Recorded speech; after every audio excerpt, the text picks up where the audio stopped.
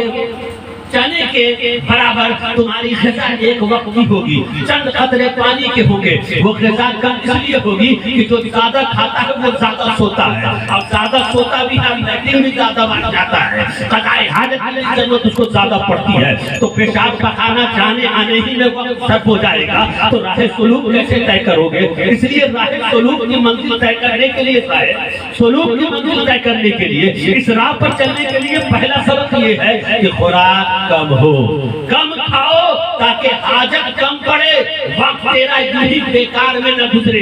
کیسے ہیں وہ لوگ جو بیٹھ کر کے اپنے وقت کو یوں ضائع کرتے ہیں؟ اللہ کے ولیوں کی حالت یہ تھی کہ وہ کھانا بھی کم کھاتے تھے، پانی بھی کم پیتے تھے، یہ پینا اسی لیے کم ہوتا تھا کہ کم پییں گے پیشاب کی ضرورت نہیں ہوگی، جانا نہیں پڑے گا، ہر وقت اللہ اللہ میں لگے رہیں گے، کم کھائیں گے حاجت نہیں پڑے گی، حاجت کی ضرورت نہیں ہوگی، قضائے حاجت کے لیے جانا نہیں ہوگا، ہر وقت اللہ اللہ میں لگے رہیں گے۔ وہ اتنا وقت بچایا کرتے تھے اور ہم اتنا زیادہ وقت ضائع کرتے ہیں کہ بڑے ہوئے ہیں، اذان ہو چکی ہے، گپ شپ میں لگے ہوئے ہیں۔ ہماری حالت یہ ہے پورا وقت ہمارے پاس بچا ہوا ہے لیکن اللہ اللہ کرنے کے لیے ہمارے پاس وقت نہیں ملتا ہے۔ ہماری حالت یہ ہے دن بھر تاش میں جوئے میں دیگر خرافات میں ضائع کرتے ہیں، میٹنگ میں فلانے ٹھکانے دنیا کی چیزوں میں ہم وقت ضائع کرتے ہیں، مگر قرآن کی تلاوت میں ایک رکوع پڑھنے کے لیے ہمارے پاس وقت نہیں ہے۔ ذرا سوچے اور غور کریں، وہ غوث پاک ہیں تو کہا کہ تمہاری غذا بھی اتنی قلیل ہوگی، تمہارا پانی بھی اتنا کم ہوگا، اور جگہ اتنی کہ صرف کھڑے ہو سکتے ہو، ہاتھ اگر اٹھا دیے تو جو کھاٹ ہے جو اس پر سائبان ہے اس سے ٹچ ہو جائے، اور لمبائی اتنی کہ صرف رکوع سجدہ کر سکو، پاؤں پھیلاؤ گے تو سر نہیں پھیلا سکتے، سر پھیلائے تو پاؤں نہیں پھیلا سکتے، یہ جگہ کم کیوں؟ اس لیے اگر لمبی جگہ دے دی جائے، فراوانی کی جگہ دے دی جائے تو ہاتھ پاؤں سیدھا کرنے آدمی جاتا ہے، پورا سیدھا ہو جاتا ہے 8 گھنٹہ کے، نہیں سمجھے؟ تھوڑا سا بہت کم ہے، تھوڑا سیدھا ہو لیتے ہیں، اس لیے جس کو فکر ہو کام کی اس کو پاؤں پھیلا کر نہیں سونا چاہیے۔ ٹرین میں بیٹھے بیٹھے سن، بس میں بیٹھے بیٹھے سن، یہی کافی نہیں، زیادہ کان ہاتھ پھیلا کر سوئے تو 8 گھنٹہ سے پہلے نہیں۔ بزرگوں کے یہاں معمولات میں اب تو وہ رسمی چیزیں رہ گئی، ہمارے یہاں خانقاہوں میں وہی ہوتا تھا صاحب، 50 آدمی 50 مرید اور خادم تھوڑی سی جگہ میں کیسے رکھتے رہے؟ وہ لوگ کیسے چلا کر رہے ہیں؟ ولایت کی منزل پر کیسے پہنچ رہے ہیں؟ اب آج خانقاہ میں لوگ جاتے ہیں، مسجد میں جاتے ہیں، اچھا انتظام حضرت نہیں کیا، دیکھیں کہاں پر ہم آ گئے، کہاں گدا نہیں ہے، فلانا چیز نہیں ہے، بیکاری چیز نہیں ہے، یہ تلاشیں ہے نہیں؟ تو خانقاہ میں بھی خانقاہ کی حالت نہیں ہے، خانقاہ بھی برائے نام اللہ کرے کہ جو خانقاہ تھی اس کی کچھ جھلک ہمارے یہاں بھی ہو تو بہرحال تو وہ کہا کہ یہی جگہ ہے نہیں، کیوں؟ تاکہ پہل کر سونا، جب سوئیں گے نہیں تو وقت کس میں لگے گا؟ زیادہ تر عبادت، ذکر و اذکار ہے نہیں، کار خیر، میرے پیارے بھائی چاہیے تو کہا کہ ٹھیک ہے. اب وہ ذکر و اذکار میں لگے رہے. چند دنوں تک وظیفہ کرنے کے بعد اب ان کے شیخ نے پوچھا وقت اتنا ہو گیا ہے تاکہ نیند کا اثر ختم ہو. بابو چائے اور لوگوں کو لا کر کے دیتے ہیں. درود پاک پڑھ لیجیے. اللہم صلی علی سیدنا شفیعنا حبیبنا مولانا محمد انتقل القلوب ودوائها وعافیت الابدان وشفائها صلاۃ و سلام علیک یا سیدی یا رسول اللہ صلی اللہ تعالی علیہ وآلہ وسلم.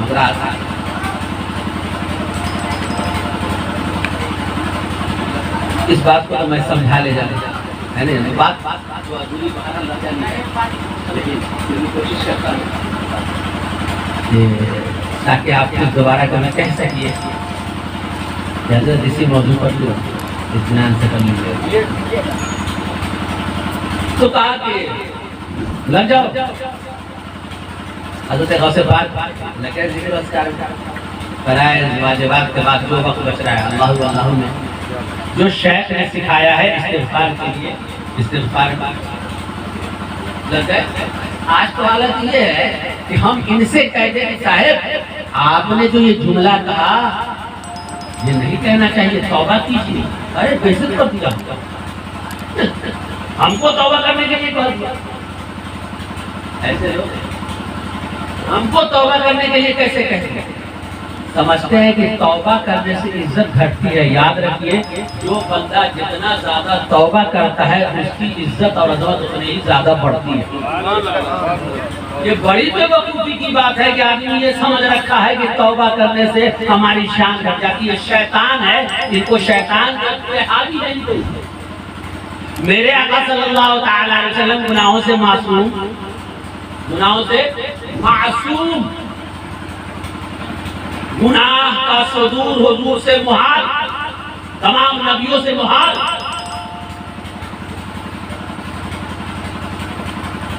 وہ تو 70 مرتبہ استغفار کرے. اور یہ 70 کا لفظ جو آتا ہے نا صاحب عربی کے اندر 70 گنتی کی حد بتانے کے لیے نہیں بلکہ عربی میں 70 بول کر کے کثرت مراد ہے. قرآن میں اولا تستغفر لهم 70 مرہ فلن یغفر اللہ لهم ذلک بانہم, کہ اس میں جو کہا گیا کہ آپ 70 مرتبہ استغفار کریں,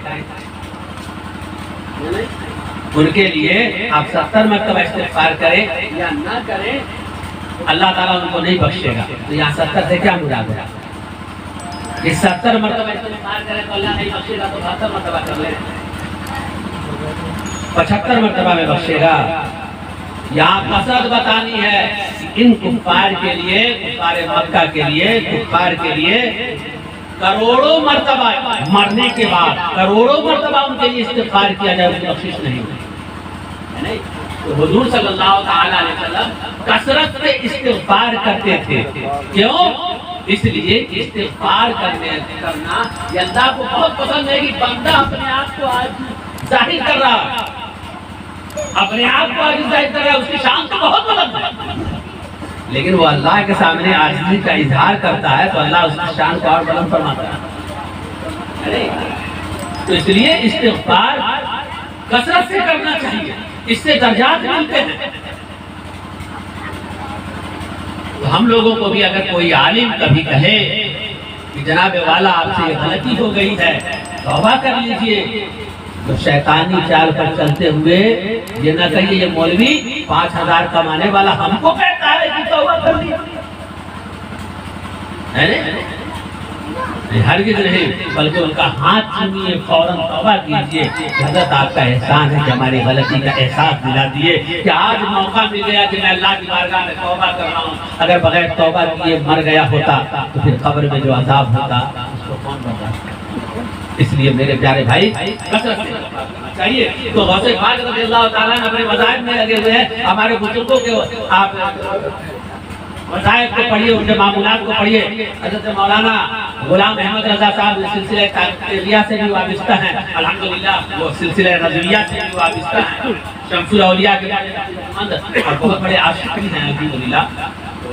آپ سلسلہ کی تعلیم میں بھی دیکھ لیجئے گا کہ ہر مرید کو جو تعلیم دی جاتی ہے کہ بسم اللہ الرحمن الرحیم پڑھنا ہے 200 مرتبہ، لا الہ الا اللہ محمد رسول اللہ پڑھنا ہے 200 مرتبہ، استغفر اللہ ربی من کل ذنب واتوب الیہ پڑھنا ہے 200 مرتبہ، لا حول ولا قوت الا باللہ العلی العظیم پڑھنا ہے 100 مرتبہ، یہ جب درود شریف پڑھنا ہے 500 مرتبہ، یہ روزانہ معمول میں رکھنا ہے بابو، یہ کثرت سے کرایا جاتا ہے۔ مقصد کیا ہوتا ہے تو آپ تھوڑا سا سمجھ لیجئے کہ غوث پاک سے کہا گیا کہ چلیے لگ جائیے، لگ گئے 40 دن کیا، اس کے بعد ان کے شیخ آئے عبد القادر کچھ پائے کچھ نہیں، کیا کہا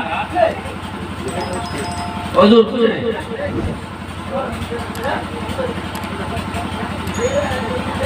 سوچئے سوچئے خوب سوچئے غور کیجئے، یہ غوث پاک کہا کچھ نہیں، کہا تو لگ جائیے نہیں، بہت سا عمل جو ہوتا ہے تعلیم امت کے لیے، ٹھیک ہے؟ تو نبی کا عمل بہت سا وہ ہے جو امت کی تعلیم کے لیے، ویسے ہی ولی کا بہت سا عمل وہ مریدین کی تعلیم کے لیے، وہ ولی اس لیے کرتے ہیں کہ مریدین ان سے سبق لے، اس لیے وہ کرتے ہیں، ورنہ مادر ذات ولی ہے غوث پاک، مادر ذات ولی بھی ہیں، حسنی حسینی سید بھی ہیں، ایسے ولی ہیں کہ اعلیٰ حضرت فرماتے ہیں تیری سرکار میں لاتا ہے رضا اس کو شفیع، احمد رضا 1000 کتاب کا مصنف ہے، احمد رضا کو لوگ اعلیٰ حضرت کہتے ہیں، احمد رضا کو علماء اس زمانے کے مجدد کہتے ہیں، لیکن احمد رضا کو نہ تو اپنے علم پر بھروسہ ہے کہ کل کام آئے، نہ احمد رضا کو اپنی کتابوں پر بھروسہ ہے کہ کل کام آئے، اگر بھروسہ ہے تو بس وہی غوث پاک عبد القادر جیلانی پہ، تو کہا تیری سرکار میں لاتا ہے رضا اس کو شفیع، جو میرا غوث ہے یا رسول اللہ میرے عمل کل قیامت کے دن کام آنے والے نہیں ہیں، اگر کوئی کام آئے گا تو صرف آپ کی نسبت، تو ہم آپ کی بارگاہ میں کسے لائیں؟ فتاوی رضویہ اپنی جگہ، دیگر کتب اپنی جگہ، احمد رضا کی عبادتیں اپنی جگہ، لیکن شفاعت کے لیے تو یا رسول اللہ ہم آپ کا بیٹا ہی آپ کے سامنے پیش کرتے ہیں، آپ اپنے بیٹے کے سکتے ہیں احمد رضا کی ذات، وہ ہے غوث پاک، تیری سرکار میں لاتا ہے رضا اس کو شفیع، جو میرا غوث ہے لاڈلا بیٹا کیا یا رسول اللہ، وہ تو غوث پاک ہے۔ پھر یہ عمل اسی لیے بتا رہا ہوں نبیوں کا عمل بہت سا وہ ہوتا ہے جو امت کی تعلیم کے لیے ہوتا ہے، یہ امت بے وقوف ہوتی ہے جو سمجھتی نہیں، اور نبی کے عمل وہی سمجھ لیتی ہے کہ ہمارا نہیں، تو کہہ دیا ہماری طرف برباد کر دیا۔ اس نبی نے وہ عمل اسی لیے کیا تھا اس عمل کو اپنا کر کے امت کا بھلا ہو جائے، اور اس میں سے بعض امت خبیث ایسی نکلی کہ اس عمل کو سمجھ کر کے یہ سمجھ لیا کہ ہماری یہ طرح نہیں سمجھے، یہ نہیں لے کیا خلاصہ۔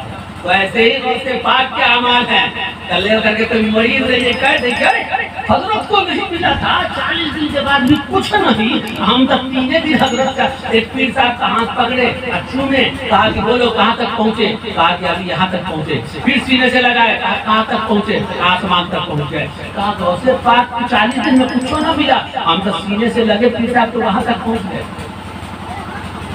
یہ سمجھا گیا؟ ہاں تو کہا کہ حضور کچھ نہیں، کہا تو لگ جا، پھر 40 دن لگے، 40 دن کے بعد عبد القادر کیا حال ہے؟ حضور ایک روشنی آتی ہے، غائب ہو جاتا ہے، وہ پیرے مجھے سمجھ رہے ہیں، تو پھر لگ جائے گا، پھر لگ جائے گا، 40 دن کے بعد نکالا، عبد القادر وسیلے سے لگایا ان کے شیخ، اور لگانے کے بعد کہا کہ عبد القادر کہاں تک پہنچے، زمین کی طرف دیکھ کر کے بتاؤ کہاں تک گئے۔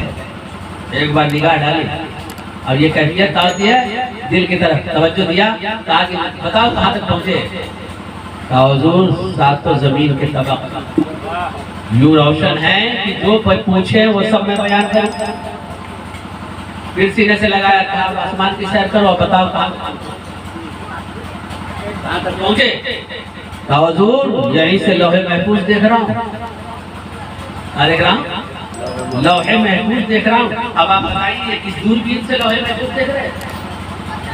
وہ زمین کے ساتھ و طبق کو کس دوربین سے دیکھ رہے تھے. وہی خصوصی نور ملتا ہے بندہ اسی نور کا عالم یہ ہوتا ہے کہ اس نور میں اس روشنی سے جب لوح محفوظ کی طرف دیکھتا ہے تو دوسرے کو کہتے ہیں تقدیریں نہیں بدلتی، لیکن جب وہ نور سے لوح محفوظ دیکھتا ہے تو کہتا ہے انی عبد القدار مبرم، میں قضائے مبرم کو ٹال دیتا ہوں. یہ نہیں کہتے. اس لفظ کو سمجھنے کے لیے پہلے غوث پاک کے مقام کو سمجھنا. میں قضائے مبرم کو ٹال دیتا ہوں جن کے لیے قضائے مبرم کوئی فیصلہ لگتا ہے. عبد القادر اس کے اوپر دیکھ کر سمجھ جاتا ہے کہ ان کی یہ حالت اللہ تعالیٰ کس سبب سے بدلے گا. مولا کی بارگاہ میں وہی سبب پیش کر کے ان کی حالت کو اس کو کہتے ہیں سبحان اللہ سبحان اللہ سبحان اللہ سبحان اللہ. مبرم قضائے شبیہ و مبرم قضائے معلق. سمجھ رہے ہیں؟ تو بہرحال یہ نور کا کمال ہوتا ہے صاحبو. یہ نور لے کر کے بندہ جب چلتا ہے اور خطا کرتا ہے ایک نگاہ ڈالتا ہے تو 70 لوگ ایک مجلس سے ولایت کی منزل پر فائز ہوتے ہیں اور 700 سے لے کر 7,000 لوگ گناہوں سے توبہ کر کے سچے پکے مسلمان بنتے ہیں اور 700 سے 7,000 لوگ کفر سے توبہ کر کے دامن اسلام سے. یہ اسی نور کا کمال ہوتا ہے کہ جس نور کو بندہ لے کر کے جب ہندوستان کے اندر آتا ہے تو وہاں تلوار کی ضرورت نہیں پڑتی، وہاں ہتھیار کی ضرورت نہیں پڑتی. یہ نور جس میں پڑ جاتا ہے اس کے جسم کو بھی منور کرتا ہے. سبحان اللہ سبحان اللہ واہ واہ واہ سبحان اللہ. جو 70,000 لوگوں کو دعوت اسلام دے کر کے دامن اسلام یہ کمال کیا کسی مولوی کی زبان میں ہو سکتا ہے؟ زندگی میں نہیں. ایک مولوی نہیں 70,000 مولوی تقریر کرے 700 نہ بدلے. ایک معین الدین آوے 70,000 کو بدل دے. وجہ کیا ہے؟ وجہ یہ ہے کہ وہ نور آیا تھا جس نور خاص شاد کہ معین الدین کی زبان کھلتی نہیں، نگاہ پڑتی ہے دنیا بدل جاتی ہے. واہ واہ واہ. نعرہ تکبیر، نعرہ رسالت، عرص مقدس.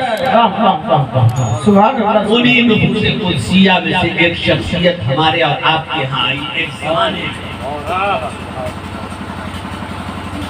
اس زمانے میں جس زمانے میں لوگ اللہ کی وحدانیت کے اقرار کرنے والے نہ تھے، رسول کی رسالت کو جاننے والے نہ تھے، ایسے بیابان میں آ کر جو اسلام کی تبلیغ فرمائی وہ ان کی نگاہ کا کمال ہے، جنہیں ہم اور آپ شمس الدین ثانی رحمت اللہ تعالی علیہ کہہ رہے ہیں، سید محی الدین شاہ رحمت اللہ تعالی علیہ کہہ رہے ہیں. یہ وہ نفوس قدسیہ ہیں جن نفوس قدسیہ کی تبلیغ یہ زبان سے کم نگاہوں سے کرتا ہے. بے شک بے شک. ہاں میرے بھائیو اور دوستو، اس مقام پر پہنچتا وہ بندہ ہے جس پر اللہ کا خاص ہے. اور یہ چلواتے تھے ہم نے آپ کو گوٹ گزار کیا ہے اللہ. ہاں حدیث شریف سنیے اور دیکھیے بہت بہتری ہے، بہت کی جا سکتی ہے. اور جس طرح کی گفتگو میں کرتا ہوں اس طرح سے 1.5 گھنٹہ 2 گھنٹہ تو آدمی بول ہی سکتا ہے. آرام آرام سے کچھ دیر طاقت لگائے سستا لے بات ہے. گفتگو سے لمبی ہو سکتی ہے لیکن وقت مناسب بہت ہو گیا. اور جو آپ نے ہمارے علماء سے سنا کوشش کیجیے گا اس پر ہم نہیں اپنی آخرت کو بنائیے. یہ زندگی چند روزہ ہے، اس کو ختم ہو جانا پھر ہم ہوں گے اور ہماری قبر ہوگی. وہاں کون ہے نہیں؟ اس لیے ہمیں اپنے آپ کو بزرگوں کے دامن سے حضور ان سے وابستہ ہونے کا فائدہ ہی نہیں ہے. ان سے وابستہ ہو تاکہ ہمارے دل کی دنیا ہو جائے. اللہ کے ولیوں سے وابستہ ہوا ہی اسی لیے جاتا ہے کہ ہماری آخرت بن جائے. کچھ لوگوں نے یہ سمجھ رکھا ہے کہ اللہ کے ولیوں سے اس لیے وابستہ ہو تاکہ کاروبار چل جائے. ہم ان سے وابستہ ہوئے ہیں، ضروری ہے کہ ہماری آخرت سے، اور یہ ہوگا یہ اسی وقت ہوگا. اپنے گناہوں کا احساس کیجیے، جائیے بارگاہ، عرض کیجیے حضور میرا نفس بڑا موٹا ہو چکا ہے، بار بار گناہوں کی طرف آمادہ کرتا ہے، لیکن آپ کی نسبت کی وجہ سے یہ احساس بھی ہوتا ہے کہ ہم نے یہ گناہ کیا، غلط کیا. ہم جو آج تک نماز ترک کر رہے ہیں غلط کر رہے ہیں. حضور آپ کی عنایت جب تک نہ ہوگی میں پابند نہ بن سکوں گا، میں شیطان کے چنگل سے نہ بچ سکوں گا. اس لیے حضور آپ کی بارگاہ میں آیا کہ آپ کرم فرما دیجئے تاکہ میں شریعت پر قائم رہ سکوں. آپ کرم کر دیجئے کہ میں گناہوں سے بچ سکوں. کیا آپ نے اخلاص کے ساتھ اس طرح سے دعا کی ہے؟ کتنے لوگ ہیں جو اللہ کے ولیوں کی بارگاہ میں جا کر اس طرح سے دعا کرتے ہیں کہ حضور خود سے گناہ سے بچنا چاہا لیکن شیطان بچنے نہ دیا. اس لیے آپ کی بارگاہ میں آئے ہیں کہ یہاں تو بڑے سے بڑے پاپی کے بھی گناہ دھل جاتے ہیں، بڑے سے بڑے پاپیوں کے گناہ دھلتے بھی ہیں، ان کی دعائیں بھی آپ کے وسیلے سے قبول ہوتی ہیں. اس لیے آپ کی بارگاہ میں آئے ہیں کہ آپ کے وسیلے سے میں اللہ کی بارگاہ میں دعا کرتا ہوں. آپ بھی عرض فرما دیں، میں آپ سے استغاثہ کرتا ہوں کہ آپ نظر عنایت فرما دیں کہ میں شیطان کے مکر سے بچ سکوں. یہ دنیا جو پرفتن ہے، اس پرفتن دور میں ان فتنوں سے بچ کر کے میں اپنا ایمان بچا کر کے دنیا سے لے جا سکوں. میرے پیارے کیا کبھی ایسا بھی جا کر کے کہا ہے کسی مزار میں؟ کیا عرض کیا ہے کسی اللہ کے ولی کی بارگاہ میں؟ تو پاور تو ان کا اسی لیے تھا. کیا اللہ کے ولیوں سے جو زندہ ظاہری جسم کے ساتھ ہیں ان کے پاس جا کر عرض کیا ہے؟ نہیں. تو کرنا چاہیے. اللہ فرماتا ہے وَاصْبِرْ نَفْسَكَ مَعَ الَّذِينَ يَدْعُونَ رَبَّهُمْ بِالْغَدَاةِ وَالْعَشِيِّ. ایسے لوگوں سے اپنے دل کا تعلق قائم کر لو جو صبح شام اپنے رب کو یاد کرتے ہیں. یریدون وجہہ، یہ صبح و شام ان کا اپنے رب کو یاد کرنا اس لیے نہیں ہوتا کہ دنیا والے ولی کہیں، دنیا والے بزرگ کہیں، دنیا والے پیر صاحب کہیں. یہ صرف اس لیے کرتے ہیں تاکہ ان کا رب راضی ہو جائے. جو بندہ اللہ کی رضا میں لگ جاتا ہے اللہ تعالیٰ دوسروں کو اس کا مطیع و فرمانبردار بنا دیتا ہے. اور جب یہ انسان دنیا والوں کی رضا میں لگ جاتا ہے تو اللہ تعالیٰ دنیا والوں کی نظر میں اس کو ذلیل کر دیتا ہے اور رسوا کر دیتا ہے. آج اگر ہم ذلیل اور رسوا ہو رہے ہیں تو وجہ یہ ہے کہ ہم نے اپنے خالق سے رشتہ توڑ لیا ہے. اس لیے ضرورت ہے اپنے مالک سے رشتہ جوڑیے، اپنے رب کی طرف رجوع کیجیے. جس رب نے ہمیں اپنی عبادت کے لیے پیدا فرمایا ہے اسی کی بارگاہ میں جھکیے، توبہ کیجیے اور عبادت کرنے کی سختی کے ساتھ عہد کیجیے اور اس پر پابندی کیجیے. اللہ تعالیٰ ہمارے ان چند کلمات کو قبول فرمائے. آمین ثم آمین بجاہ سید المرسلین وآخر دعوانا الحمدللہ رب العالمین. استغفر اللہ ربی من کل ذنب واتوب الیہ. لا الہ الا اللہ محمد رسول اللہ صلی اللہ تعالی علیہ وسلم. جب اس خاندان کی طرف رسول معظم تشریف لائے پوروں میں اپنے عبادت بارگاہ مصطفیٰ میں ہدیۃ السلام پیش کیا تھا. یہ ہمارا ذکر ویلا رسول کی تعظیم میں کھڑے ہو کر ہدیۃ السلام